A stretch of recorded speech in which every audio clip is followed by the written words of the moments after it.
여러분 안녕하세요. 열정어터 용미입니다. 오늘 이렇게 각 잡고 방송하는 건 되게 오랜만인 것 같아요. 항상 뭐 요즘은 브이로그에 꽂혀가지고 브이로그를 찍는다거나 이랬는데 이렇게 각 잡고 카메라 앞에 앉아가지고 제 얘기를 하는 게 되게 오랜만인 것 같아서 뭔가 부담스럽기도 하고 긴장도 되고 이게 약간 처음 유튜브 시작하는 느낌이에요. 물론 제가 영상을 뜨문뜨문 올리긴 했지만 2018년도부터 영상을 계속 올렸었거든요. 보니까 2018년도더라고요. 그래서 2018년도 19, 20, 21, 22 4년째거든요 유튜브 한지. 근데 각 잡고 영상 찍는 게 되게 오랜만이라서 너무 떨리네요. 아무튼 서론은 항상 길었는데 서론 집어치우고 오늘 제가 여러분들께 얘기할 것은 제가 택배를 계약을 하게 됐어요. 사실 제가 사회복지랑 이런 거에 대해서 많이 올리다가 요새 사업을 하는 내용을 올리니까 또 다시 구독자분들이 떨어져 나가시는 분들도 계시고 새롭게 유입되는 분들도 계시는데 예전부터 꾸준히 제가 생활하고 있는 거에서 드릴 수 있는 노하우들을 드리는 유튜브를 활동을 했던 것 같아요. 제가 생각을 해보면 제가 먼저 경험했고 느꼈던 거를 저보다 더 초보이신 분들이나 이제 막 시작하려고 하시는 분들 아니면 뭐 알아보고 계시는 분들께 도움이 되는 정보를 드리려고 많이 노력을 했어요. 그래서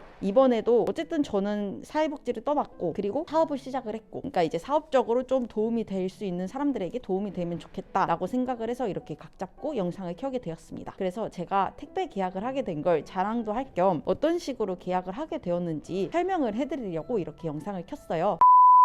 우선은 제가 택배 변천사를 먼저 말씀을 드리면 저는 처음에 편의점 택배를 이용을 했어요. 편의점 택배도 그 사업자 등록을 하시면 그 4,000원으로 할인이 되거든요. 어쨌든 저렴하게 할인이 돼요. 근데 저는 이제 부피도 크고 해서 어쨌든 4,000원에 보낼 수가 있었어요. 근데 갑자기 대한통운이 파업을 하기 시작을 하는 거예요. 편의점 택배가 대한통운으로 가거든요. 그래서 제가 처음에 이제 택배를 보내기 시작했을 때가 12월 중순이었고 작년 12월 말부터 대한통운이 파업을 하기 시작했어요. 지역마다 달라서 저희 지역은 택배 파업을 하지 않았어가지고 상관이 없었거든요. 택배를 다 보내놓고 제주도 여행을 갔다가 왔거든요. 근데 갔다가 왔는데도 택배가 안 간 거예요. 그래서 막 전화하고 따지고 뭐하고 하니까 알고 보니까 저희 동네도 파업이 들어갔다고 하시더라고요. 그래서 아 이러면 안 되겠다 싶어가지고 이제 다른 데를 알아보기 시작했어요. 그러다가 저희 사무실 바로 앞에 대신택배라는 택배가 있는데요. 거기는 화물로 가는 택배더라고요. 그래서 이제 거기에서 보내기 시작을 했습니다. 근데 거기는 기본료가 6,000원부터 시작을 해요. 너무 비싼데 제가 가격을 올려버릴 수가 없잖아요. 이미 4,000원에 판매를 하고 있었고 제가 판매하는 곳들의 시장이 대부분 기본 4,000원부터 시작인데 제가 사실 신생 마켓이기도 하고 한데 그분들보다 더 많이 받아버리면 메리트가 없다고 생각을 했기 때문에 우선은 가격을 조금 낮춰서 판매를 늘려서 리뷰를 늘리는 게 먼저이겠구나 라는 생각이 들어가지고 그냥 제가 2,000원 손해보면서 팔았어요. 사실 모니터 받침대가 네이버에선 제일 잘 나가거든요. 근데 그거 하나 팔아도 10,000원도 안 남아요 저한테. 포장재나 이것저것 다 따지고 보면 10,000원도 안 남는데 들어가는 시간은 많고 그래서 사실 좀 하다 보면 현타가 많이 오기는 하는데요. 아무튼 그렇게 하고 있어요. 지금은 어쨌든 그렇게 하고 있고 그래서 판매를 하고 있는데 그래서 일단 대신택배로 계속 보냈어요. 왜냐면 대신택배는 정말 빨랐거든요. 제가 만약에 목요일날 접수를 했다 그럼 금요일날 바로 도착을 했어요. 그러니까 고객님들한테도 빨리 가니까 좋고 내가 좀 더 부지런하게 하면은 바로바로 택배가 간다는 게 되게 큰 메리트 같아서 그렇게 했고 왜냐면 편의점 택배 같은 경우에는 제가 목요일날 편의점에다가 택배를 맡겼어요. 그럼 금요일날 수거를 해가시고 아니면은 뭐 그 날 해당하는 시간에 맞춰서 하면 되는데 그게 맞기가 어렵더라고요. 그래서 목요일날 택배를 붙이면 금요일날 수거해가고 그거를 또 이제 토요일날 뭐 이렇게 작업을 해서 다음날 도착을 하더라고요. 그러니까 기본 막 2, 3일 걸리는 거야. 3일 정도 도착하는데 그래서 너무 오래 걸려서 이거는 아니다 계속 생각을 하다가 대신 택배를 알게 돼서 그냥 빨리 가니까 좋다라는 생각에 그냥 대신 택배로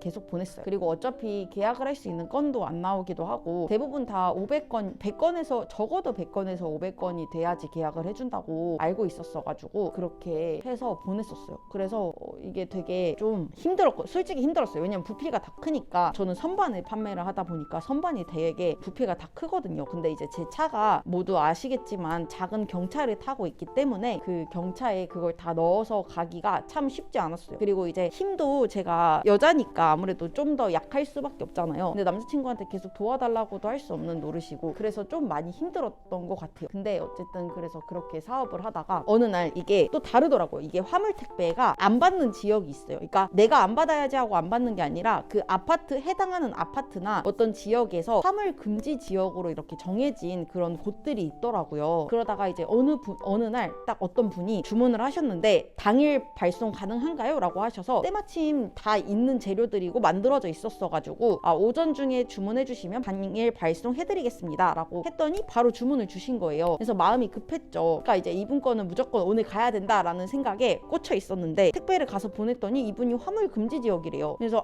망했네 이러고 그분한테 전화를 했어요. 그랬더니 본인이 그때요 이제 다른 주소가 없다고 하셔가지고 어떡하지 하다가 제가 한번 다른 택배도 찾아보겠습니다 하고 근처에 있는 택배사를 다 갔어요. 근데 안 돼가지고 결국에는 어쨌든 뭐 로젠을 갔는데 로젠에서 이제 먼저 물어보시더라고요.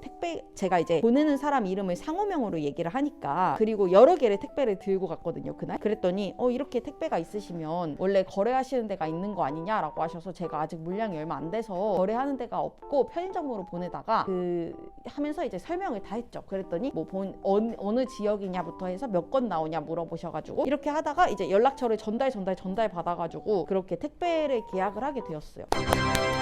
그래서 일단은 로젠 택배를 계약을 하게 됐고, 근데 제가 물량이 얼마 안 많다 보니까 이분이 되게 그러니까 본인이 바쁘셔서 계속 이제 다음 주에 오면 안 되냐 이런 식으로 미루셔가지고 다른 택배도 한번 알아봐야겠다 이러고 짜증나서 제가 롯데 택배는 아직 못 물어봤고 일단은 제가 그래서 한진 택배에 연락을 해봤어요. 근데 한진 택배에 되게 착한 택배라고 해가지고 네이버 스마트 스토어랑 이렇게 조인을 해가지고 하는 것 같은데 어쨌든 물량이 적어도 이제 해주는 그런 서비스가 있어요. 근데 그거는 그 크기 제한이 있어가지고 크기 제한도 있고 파손되는 물건이면 안 되고 이래가지고 제가 그거를 하려다가 신청을 못했어요. 그래서 이제 그 한진택배 기사님한테 전화해서 이게 어떤 식으로 하면 되냐면 만약에 사무실에서 택배를 보낼 거다라고 하시면 사무실로 택배를 일부러 시켜보는 거예요. 그래서 이제 오시는 기사님들 번호 있잖아요. 거기에 저는 장문으로 문자를 보냈어요. 그랬더니 이제 한진택배 아저씨 같은 경우에는 소장님 번호를 문자로 주면서 여기 한번 연락해보라고 하시더라고요. 그래서 소장님이랑 통화했더니 본인들은 500건 미만이면 안 된다 이러시는 거예요. 그래서 제가 아직은 물량이 적은데 이랬더니 얼마나 적은데요? 이래가지고 제가 한 100건 미만으로 나올 것 같아요 아직은 이랬더니 피식 이러면서 그럼 안 돼요 이러시고 끊으시는 거예요. 그래가지고 그럼 뭔가 되게 물량이 얼마 안 되면 이리 치이고 저리 치이고 뭔가 되게 속상하고 슬프구나 라는 생각이 들어가지고 아무튼 그래서 한진택배 안 되는데 버려 이러고 이제 그 다음에 대한통운이 택배 파업이 끝났다고 하길래 대한통운이라도 해볼까 하고 여길로 오신 대한통운 아저씨한테 연락을 했거든요. 그랬더니 이제 그분이 하필이면 저희 담당 지역 기사님은 아직도 파업 중이시라는 거예요. 그래서 본인이 다른 지역 사람인데 여기 지역을 일단 빨리 보내야 돼서 본인이 대신 왔다라고 하시더라고요. 언론에서는 택배 파업이 끝났다는 식으로 얘기를 하는데 아직까지도 몇몇 파업하시는 분들이 계셔서 좀 어렵다라고 하시면서 기사님이 얘기를 해주셨는데 택배 크기가 그 롯데택배랑 대한통운 택배 같은 경우에는 이제는 크기를 기계로 정밀 측정을 한대요. 그래서 조금이라도 그 사이즈가 다르거나 뭐하거나 하면은 금액대가 막 오르락 내리락 할 수가 있는데 제가 알기로는 그 기준이 120cm 해변의 합이 120cm가 넘으면은 중형 뭐 이런 식으로 금액이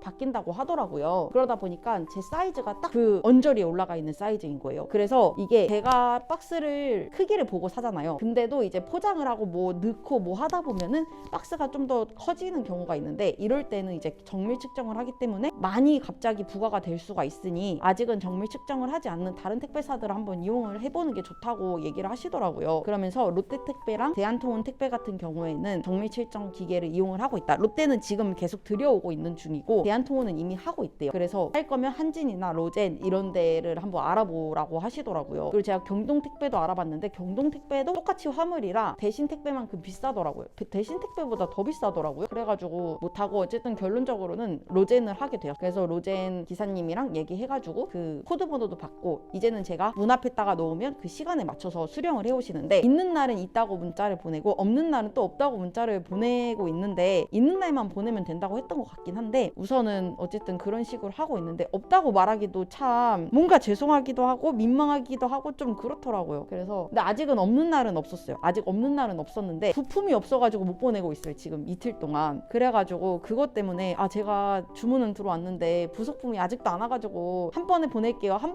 지금 이틀 동안 그러고 있거든요. 근데 오늘 부속품을 받는 걸로 알고 있지만 어쨌든 그런 식으로 하고 있어서 되게 민망하고 한데, 여러분들도 만약에 택배 계약을 하려고 하신다라고 하시면 저처럼 물량이 얼마 없어도 택배 계약을 할 수 있는지 모르시는 분들이 계실 거예요. 저도 몰랐거든요. 근데 이제 어떤 유튜버 분께서 물량이 얼마 안 돼도 계약했다는 그런 영상을 보고 저도 한번 시도를 해봤던 거라서 한번 여러분들도 시도를 해보시면 좋을 것 같아요. 되게 간략하게 말씀을 드리자면, 어쨌든 만약에 파손되는 상품이 아니고 그 부피가 그렇게 크지 않는 상품이라면 한진택배의 착한 택배 서비스를 이용해 보시는 걸 추천드리고요. 그게 아니고 만약에 저처럼 파손이 될 수도 있고 아니면은 그 크다 이러시면은 한번 택배사들을 찾아가서 물어보셔도 되고, 아니면 내 사무실이나 내 집에 오시는 기사님한테 연락을 해서 소장님 번호를 물어보셔가지고 연락을 해보시는 것도 좋은 방법입니다. 근데 어쨌든 본인이 택배를 보낼 곳에 있는 기사님들한테 연락을 하셔야 돼요. 이게 같은 지역이고 같은 동이어도 기사님들이 다 다르시기 때문에 어떻게 말을 못 할 수가 있어요. 그렇기 때문에 그 해당하는 분들한테 여쭤보시는 걸 추천드리고, 저 같은 경우엔 파손 위험이 있어서 파손 면책 보험을 들어가지고 그 보상 그거 해가지고 파손돼도 택배사한테 책임 안 물겠다, 그냥 내가 다 물겠다, 이렇게 해가지고 계약을 한 거거든요. 사실 근데 그렇게 안 하면 그 유리나 이런 거는 계약하기가 좀 힘드실 수가 있어요. 그래서 저 같은 경우엔 유리 상품이다 보니까 더더욱 그냥 파손돼도 제가 알아서 해결하겠습니다, 이렇게 해가지고 계약을 한 거라서 어쩔 수가 없는 것 같아요. 이런 부분에 있어서는 그런 합의점을 좀 찾아가 보시는 걸 추천드립니다. 아무튼 그래서 오늘 영상은 여기서 마칠게요. 그 택배량이 얼마 안 돼도 충분히 계약을 하실 수 있으니까 한번 지역마다 근데 또 다 다르고 택배사마다 다 다르기 때문에 한번 본인들 해당하는 그런 택배사에 연락을 해서 물어보시는 걸 추천드리고, 오늘도 이렇게 저만의 팁 노하우 제 경험을 여러분들께 말씀을 드렸습니다. 제 영상 끝까지 봐주셔서 감사하고 행복한 하루 보내세요. 안녕.